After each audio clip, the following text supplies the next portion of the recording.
Good evening, everybody. Pastor Chris with Soul Revival Biker Church coming at you with another Tuesday testimonial.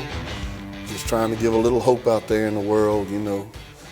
Love these stories. I hope you guys are loving them too. Guys, it blesses me to hear each one of them. I hope it's blessing you. I hope it blesses you so much you want to share it with somebody else and help us to reach that one person that's struggling out there that is just don't quite have the courage or the hope to make that next step. Tonight, I have a very special guest. God has brought me this gentleman out of nowhere, just popped up in my life, and he has become a great friend and a right hand to me that's helping me with so much that needs to be filled. And he's actually starting to apprentice with me, and sometimes I feel like I'm apprenticing with him. He has gotten so on fire for God. He's constantly sending me messages on scripture and YouTube videos to watch, and he's a sponge, just soaking it up. And I call him Dom, but I'm going to let him tell you the real name because I can't really say it. My name is Dominic Anthony Graziati. And now you know why I'll let him tell you. I'm just a country boy from the South, and that don't come out my mouth. But anyway, so Dom just showed up here. Don't know if he was running from the devil or other things, but he was running when he got here. And God has done some amazing things in his life. And I'll be honest with y'all, we hang out all the time. Mm-hmm. But I haven't really heard a lot about your life. Were you raised in church? Yes and no. My parents took us to church for most of my childhood when I was with them. But then there was a situation with the pastor of the church, and so they started going to another one. And then when I was around 11, there was a situation with my mom, and my family split. And then, so that was pretty much it. Since 11, I haven't been really involved with any churches. Okay. So 11. Right when you should have been getting into the meat and potatoes of it, really, as starting to become an adult. Right, make my own decisions about it. How'd that work out for you? Well, I got arrested at 11 years old for breaking and entering and theft, grand theft. And so pretty much spent most of my years after that in and out of juvie until I was 14. I got tried as an adult, and I was facing about 2 life sentences. I was so young, though, the judge made a deal with my lawyer to where I could go to a military boarding school, and as long as I graduated, they gave me 20 years of probation, and then instead of going to prison.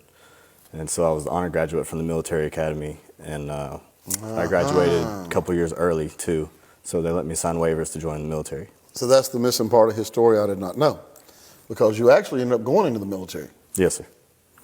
I did 10 years in the Marine Corps. 10 years in the Marine Corps. Tours? I really would rather not get into too much about the Marine Corps. Okay. If we can do that. It's on you. A lot of things I don't want to have to lie or give false information, but I'll say that I was cross-trained in 7 different MOSs before I got out. Okay. And if you looked at my uniforms, you'd be confused because they give ribbons and medals for things that everybody knows about. Okay. Not for things everybody doesn't. I understand that thoroughly. I was in a similar situation, just say, but with the Army. So I understand it, and I respect your decision.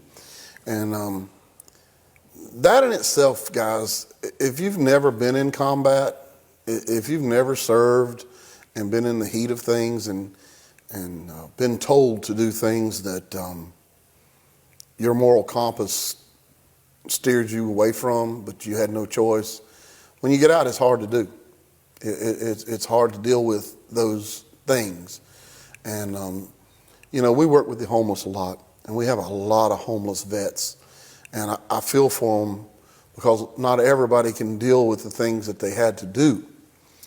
And there is a lot of post-traumatic stress and so forth from these things.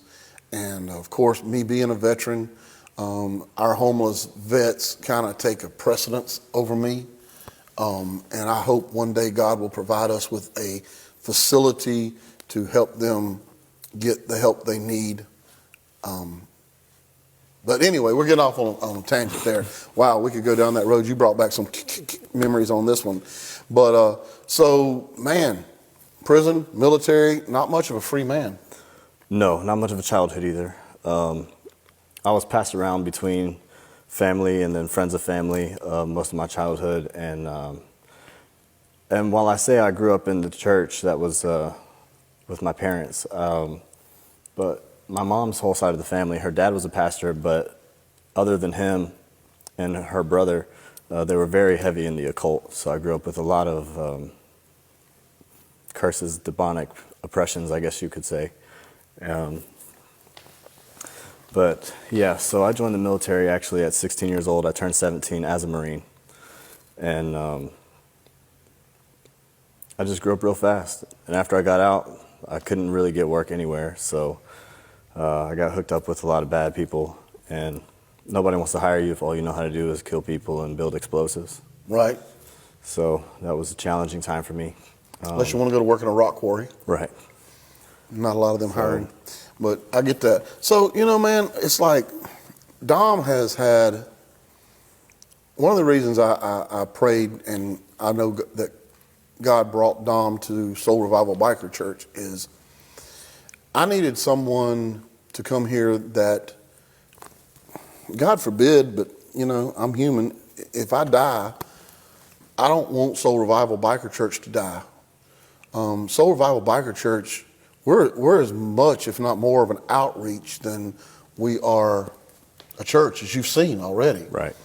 And so I needed somebody that had experience in all the things. You know, Dom's been homeless. Dom's been in the Marine Corps. Dom's been incarcerated. You struggled with addiction, right? Yes, I wouldn't necessarily say I was addicted to one drug, but I've done every drug a lot. Actually every day, even sometimes, or for about 2 years as a Marine, I was even using, I had no problem ever coming off of it when I needed to pass a drug test or anything, but I did for several years every day use meth and heroin and any pills I could get my hands on. Okay. And so there again, I needed someone that could fill all the shoes and wear all the hats that I do to come in here. And if something were to happen to me, be able to run the balance of what all Soul Revival does. And I've been praying for it, and I'm telling you guys, out of nowhere, bam, here he shows up on the doorstep.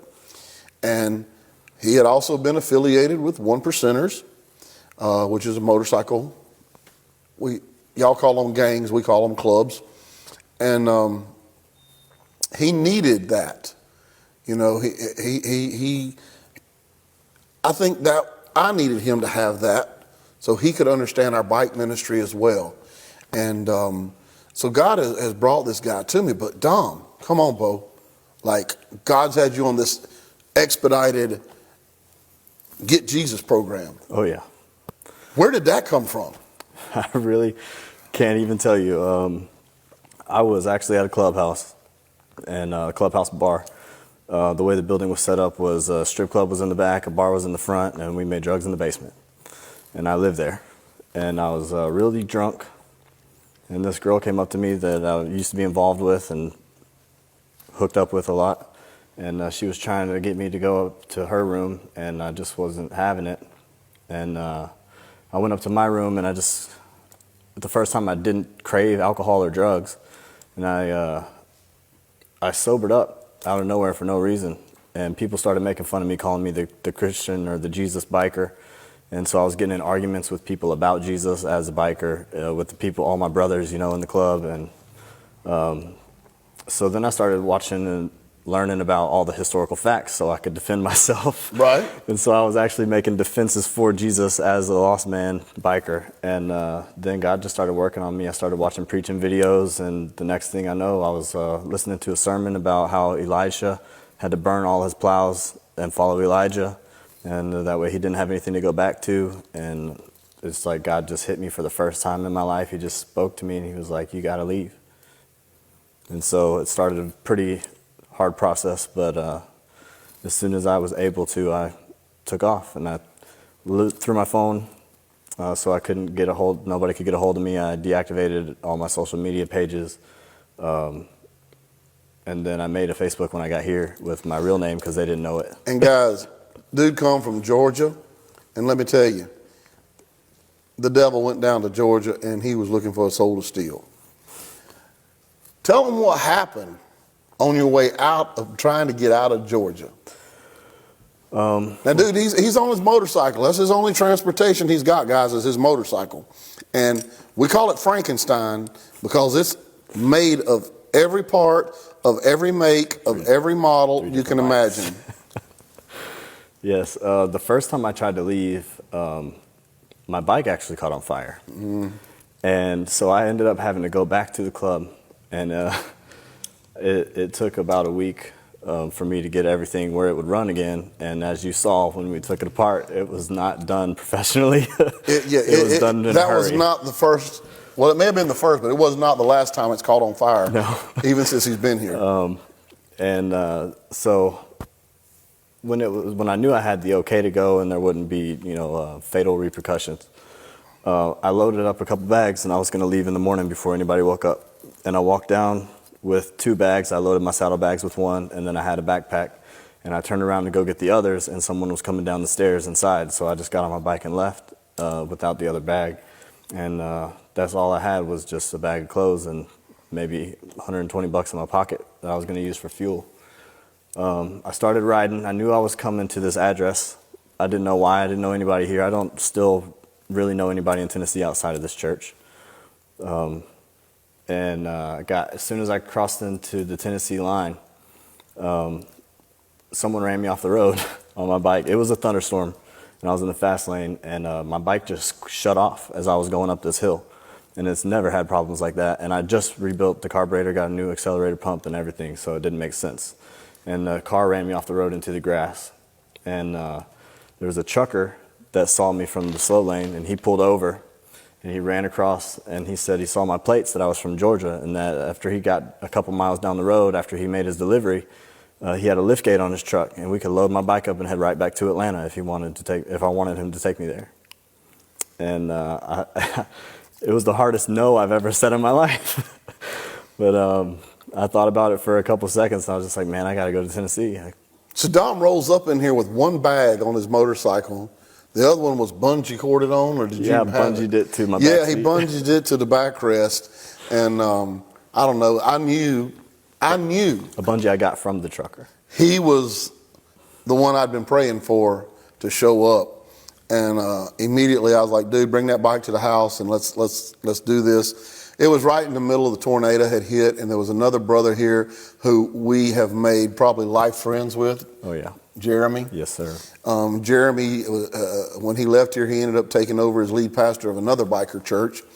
And the three of us became very good friends, very close. And we took the bike to my shop and worked on it because it still needed a lot of work. And matter of fact, we're leaving here today and we're going to go get him a brake light because he's been driving without a tail light or brake light. And my wife, she said he's going to get it fixed today, so we're going to go make that happen. But anyway, tell us about what God's been doing in your life. Man, every day I feel like I grow years spiritually. I can't get enough of the Word, especially now I've got somebody living with me. Y'all tune in next week because his roommate that's living in a camper will be here. And again, another one that just showed up on our doorsteps that's on the same path. Yeah. God, I was really seeking God I want his voice to be clear so that way I don't have questions when he prompts me in my spirit to do something. I want to know it's him and I want to be able to obey it. And as I prayed it every day for a couple days straight, like fervently, nonstop. And I felt like he just kind of hit me in the back of the head, and he's like, I've been waking you up at 2 o'clock in the morning every day. that's our time to get to know each other. So I started waking up every day around 2 or 3 in the morning, and I will spend a couple hours in Scripture until I get tired and fall back asleep. And what's weird is God does me the same exact way. Yeah. Like 2 o'clock in the morning, 2:30, he wakes me up to tell me things, and I know he's up, so I text him or he texts me, and it is crazy how he's doing this. Yes, I've never really read books. Well, I've read a couple when I was studying the occult. The first book I ever read was The Process of Advanced Ceremonial Magic. And That's deep. so I was never a reader, even though I was really intelligent. I didn't care for reading much, but now I just can't He's get modest enough. too. God just got a hold of me in a way I can't explain. I think about him all the time. I pray all the time, and I just can't get away from the Word. Well, as I've said, talk is one thing, walk is another. But your power is when you talk through your walk. And his walk has been very evident that his talk is producing, and he is who he says he is. And anybody that knows me knows I don't care what your life's like. What I care about is that you be who you say you are. And if you're going to be a Christian, act like a Christian, full-time, 100%, and that's what this brother's done. And man, I look forward to our future. Look forward to our future together. You've been a blessing to me. You've been a blessing to our church. You guys that watch us on live stream, he's right there setting it all up for us. So again, another session of Tuesday Testimonial. I hope that someone out there hears this, sees this, and can get a little hope and encouragement out of it. Guys, if you want to help our ministry, again, please go to our website at www.soulrevivalbikerchurch.com/give and help us as much as you can, because this money goes right back out in the community, prison ministry, homeless, mountain movers. We're trying to do all we can to be doers of the word. So, guys, that's pretty much it. That's a wrap for tonight. And remember, God loves you. I love you. There's nothing you can do about it. Peace out.